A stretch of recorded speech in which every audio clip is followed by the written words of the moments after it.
Live TV, सच सबसे आगे। दोस्तों, मैं अब्बास हफीज हूं। पिछले 55 सालों के इतिहास में अब वो होने जा रहा है जो कभी 55 सालों में नहीं हुआ था। इस बार के हमारे गणतंत्र दिवस के परेड में कोई भी विदेशी मेहमान मुख्य अतिथि के तौर पे नहीं आ रहा। मतलब जो हमारे देश का जो हर साल गणतंत्र दिवस मनाया जाता है उसमें मुख्य अतिथि के रूप में किसी देश के प्रधानमंत्री आप बुलाए जाते हैं, कभी किसी देश के राष्ट्रपति बुलाए जाते हैं, कभी किसी देश के राजा जो होते हैं उनको बुलाया जाता है।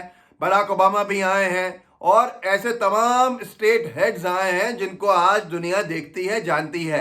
लेकिन 55 साल में पहली बार इस बार मोदी सरकार में वो हुआ है जो कभी नहीं हुआ कि कोई नहीं आने वाला है। उसकी वजह जानेंगे तो और हैरान हो जाएंगे। आपको समझ में आएगा किसान आंदोलन की आग कहां तक जा पहुंची है और क्या हालत है ग्लोबली आज की तारीख में मोदी सरकार की। फाइनेंशियल एक्सप्रेस ने छापा है और विदेश मंत्रालय के हवाले से छापा है। उन्होंने लिखा है, इस बार गणतंत्र दिवस पर नहीं होगा कोई विदेशी मुख्य अतिथि। 55 साल में पहली बार होगा ऐसा। इससे पहले शास्त्री जी का देहांत जब हुआ था तब किसी को न्योता नहीं दिया गया था, लेकिन आज वो हालात नहीं है। अमर उजाला ने लिखा है, विदेश मंत्रालय की बड़ी घोषणा, इस बार के गणतंत्र दिवस समारोह में नहीं होंगे कोई विदेशी मेहमान। अब मैं आपको बताता हूं कि ये क्यों हुआ है। क्योंकि विदेश मंत्रालय सवाल के जवाब में कह रहा है कि कोरोना जैसी महामारी, आपदा, इन सब की वजह से नहीं है। तो बोरिस जॉनसन को आपने न्योता तब भेजा था जब बीमारी पूरी दुनिया के अंदर पीक पे थी।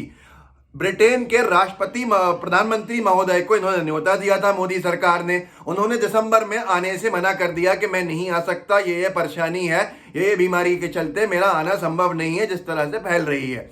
उन्होंने इनका न्योता कब एक्सेप्ट किया था? जब बीमारी, आपदा सबसे ज्यादा थी। और इन्होंने कब दिया था मोदी सरकार ने उनको न्योता? जब सबसे ज्यादा पीक पे भारत ने भी आपदा थी और ब्रिटेन में भी थी, इंग्लैंड में भी थी।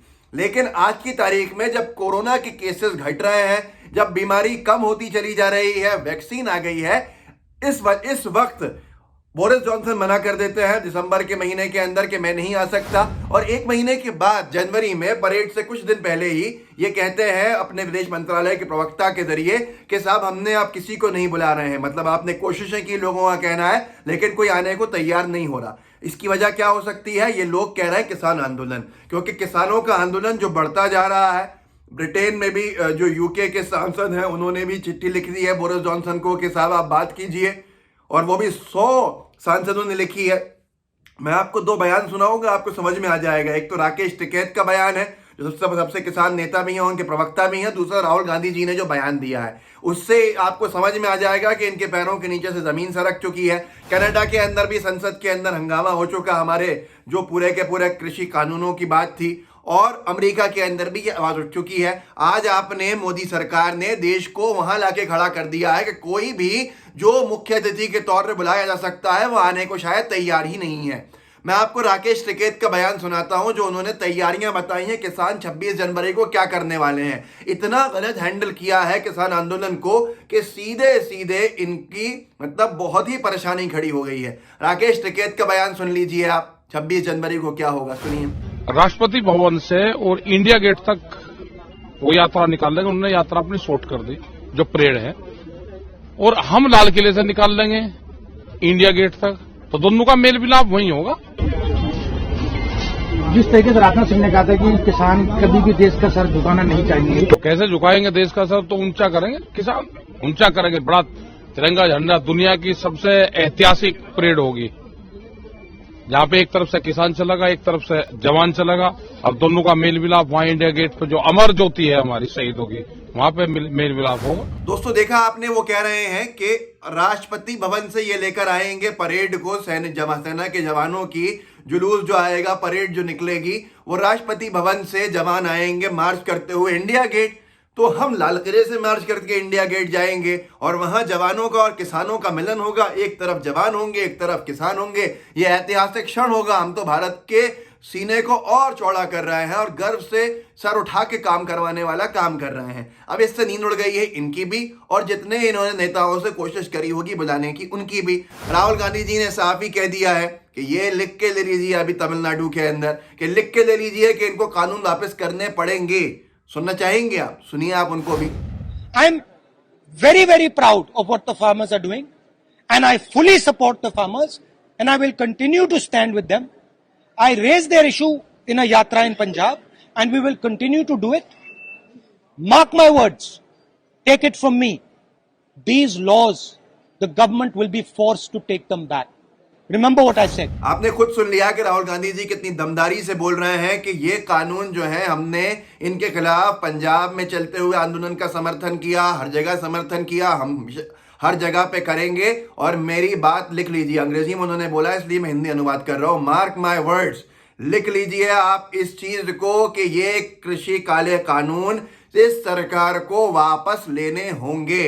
अब इस वजह से आज पूरी दुनिया में हंगामा है, सबको समझ में आ रहा है, दूसरे देश के नेताओं को समझ में आ रहा है, समझ में नहीं आ रहा तो भाजपा को नहीं आ रहा। ऐसा क्या प्रेशर है भाई कि आप कोई काम ही नहीं कर पा रहे हैं, आप कृषि कानूनों को वापस ही नहीं ले पा रहे हैं। जो काले कानून है जिनके लिए बनाए हैं वो कह रहे हैं कि ये हमारा डेथ वारंट है, पर फिर भी मोदी सरकार तैयार नहीं है कि कैसे भी उस वारंट को वापस, ये कृषि काले कानूनों को वापस ले लिया जाए। हर एक इंसान देश में, यहां तक के भूपिंदर सिंह मान जो इनके समर्थन में खड़े हुए थे, किसान नेता, और उनको सुप्रीम कोर्ट की कमेटी में भी रख दिया गया, उन्होंने इतना विरोध देखते हुए रिजाइन कर दिया उस कमेटी के गठन के फौरन बाद ही कि मुझे नहीं रहना, कितने ही बड़े से बड़े पद की कुर्बानी दे सकता हूं, मैं पंजाब और किसानों के साथ खड़ा रहना चाहता हूं।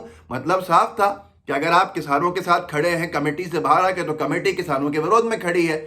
ये इनको समझ में नहीं आ रहा, बाकी सबको समझ में आ रहा है। तो आप बताइएगा लोगों को कि इतिहास में, 55 साल के इतिहास में पहली बार शास्त्री जी के देहांत के बाद हमारे परेड में कोई भी फॉरेन गेस्ट नहीं आने वाला चीफ गेस्ट बन के। मतलब किसी भी देश का जो राष्ट्र अध्यक्ष होता है वो नहीं आएगा जो मुख्य अतिथि के रूप में होता है। बहुत सारे नेता आए हैं जो प्रधानमंत्री रहे दूसरे देशों के, जो राष्ट्रपति रहे, जो राजा रहे, लेकिन इस बार कोई नहीं आएगा। अगर आपको इतनी ही पड़ी है परेड के इशू को बीमारी का हवाला देके, तो पूरे परेड को आप निरस्त कर दीजिए। फिर परेड हो ही क्यों रही है?